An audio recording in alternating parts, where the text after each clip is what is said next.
Today I would like to show you how you can transfer files from OnePlus Nord CE to Lite to an Android device. First of all, find and open Play Store on both devices and install free app called Send Anywhere. Remember that it has to be from this developer.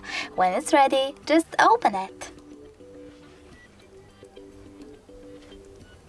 After that, on this screen you need to choose I accept, confirm, continue and allow. Then do exactly the same on the other device. Then choose receive on an Android and send on OnePlus.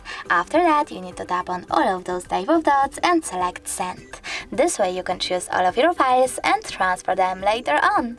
It will take a long time, so I will go with only one photo. Just for example, just send and click on got it.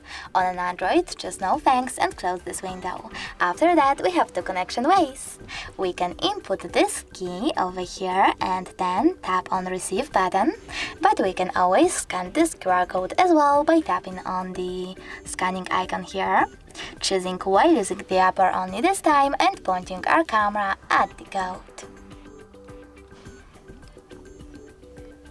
And now, as you can see, my photo was successfully sent.